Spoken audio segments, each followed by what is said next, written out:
In tonight's special report, the characters, the music, the story. For the past 3 decades, Star Wars has been enchanting people of all ages, and for a group of dedicated fans, it's become more than a love and a hobby, but an outlet for charity. Fox 41's Rachel Welty joins us now to explain. Rachel? Well, Joe, it started out small and then grew, drawing in fans from as far away as Antarctica, creating in itself a tight-knit community that has made a difference and continues to make a difference in the lives of millions. I was 6 years old back in '77. I remember the theater the day that I went and saw it. It left an impression on me. Just completely awestruck. Had never in my life seen anything quite like that. It just set precedents for movies going forward. These are not the droids we're looking for. Move along. For a small group of fans scattered across the globe, Star Wars isn't just a movie. We have a blast doing what we do. It's a hobby, a love, a way of life. I get to portray the ultimate villain. I get to be the ultimate action figure. People, they'll come up to you and say, were you in the movie?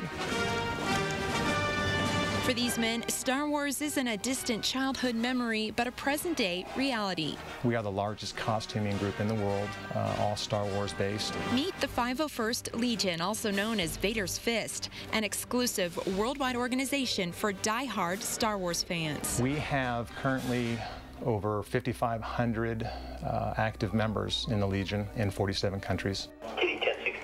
Founded more than 10 years ago, the 501st seeks to promote interest in Star Wars through the building and wearing of quality costumes. And when they say quality, they mean it down to the last detail. I have currently 7 and working on an 8th one. I've got about $24,000 in all my armor. That's one of the requirements of the 501st is, one, you have to be 18 years old and you have to have a screen-accurate costume. There's a rigorous process. To give you an idea of just how intense the members take their armor or kits, there are only 7 red stormtroopers in the world, one of which lives right here in Colorado Springs. You want to have that dedication to create that character and become that character, whichever one you choose. But there's another side to this story, a softer side that's more important than the movie or the costumes the 501st wear. The 501st Legion actually was founded in 1997 back in South Carolina by a gentleman named Alvin Johnson. And he thought it would be neat to make a set of original Stormtrooper armor for the re-release of the Star Wars original trilogy in 1997. It was around that same time Alvin's young daughter Katie was diagnosed with a brain tumor. In an effort to raise money for her treatment, Alvin began attending events dressed in his armor. More and more people started to catch on to that, and really the ball was set in motion. Sadly, Katie didn't survive, but what she started couldn't be stopped, as the 501st continues to troop in her honor, now raising money for charity. Last year we raised $4.3 million for charities worldwide. The guys and gals also make regular appearances at the Children's Hospital and at several community events, including Boo at the Zoo. You get the people out there that will say, oh yeah, exactly, you collect Star Wars toys and everything, but you know what? We have a blast doing what we do.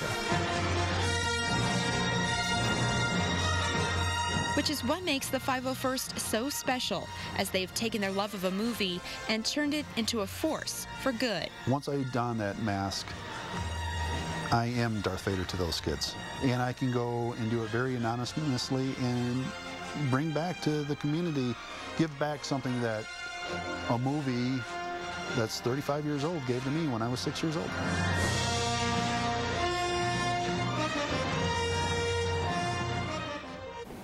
Very, very cool. Now, the 501st also does a lot of events with celebrities. They've been in a lot of Lucas films. And you know what? They're hanging out with you here tonight.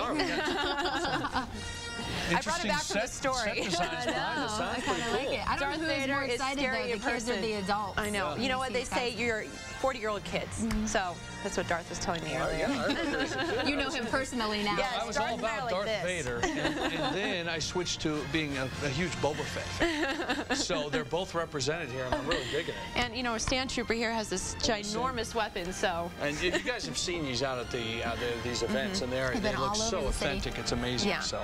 And we do want to say... Oh, sorry, Nikki. Oh, go ahead. We do want to say, you know, if you do have an event and a charity organization, a walk, a run, and you want to hire these guys, we will have all the information on our website, ColoradoConnection.com. Very good. Great group to have. I'm just worried about our weatherman, so we're already down one weatherman. Yeah, so we'll have to see. It looks like Terry is being held Terry, you hostage. gonna be all right?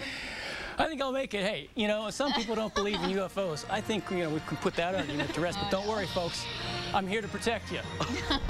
Weather after this.